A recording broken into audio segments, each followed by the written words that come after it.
school. Tuman kami na pagkakita namin sa kurang. Saya kurang. Mga churches, may tutunan tayo. Okay. Thank you. Tribune House ng Marilena.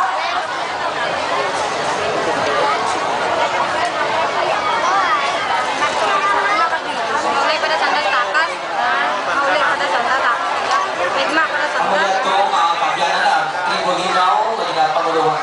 Pinapagdumalahan sa Barangay Ara, pag-isa na tribe manager, ako ang Barangay Tan, Honorable Joel Pare. Ang tribulinaw, pinapagdumalahan sa Barangay Buenavista with Barangay Captain Honorable Belchor Cordero, Barangay with Honorable Serenay Figarido, Barangay Tuburan with Honorable Serenay Palet Jr., Barangay Tubur with Honorable Matias Panes, Barangay Alimulo, Baltazar,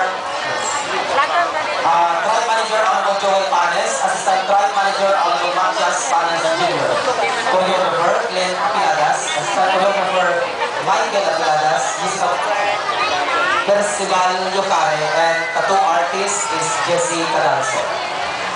Salamat din ang Tribune sa Isabela Costume Designer, Toto Iliacarin, at Isabela Production Designer, Michael Apeliadas. Ang Tribune dahil salamat sa ilang major sponsors, Barangay Alimulo, Barangay Tupon, Barangay Tuburan, Barangay Buenavista, at Barangay Tagubo. Salamat dahil sa ilang minor sponsors, Miss Cafe, Holy Isa, Tonic Drug Store, Drug Store, Aqua Store, JR and Grades, Tom's Vertical Rice Mill, Palermo Bananas Marketing, Palermo Rice Material, and Lawrence Store.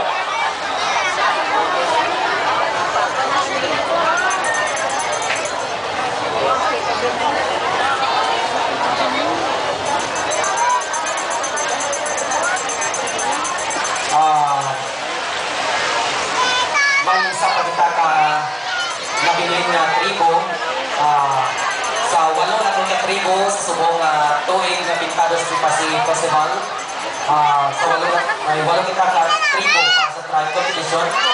Kag natapos na nato ng ito ka tribo, nakita nato ng ilang performance. Kadto naton mga horado, mga board of judges. Siguro ay Handal at handal natin sa mga gawa sa rakan. Nagpapadulong na ang Tribo Buhay-Buhay sa Pasig National High School ang Ikay ka to tanang gali ka sa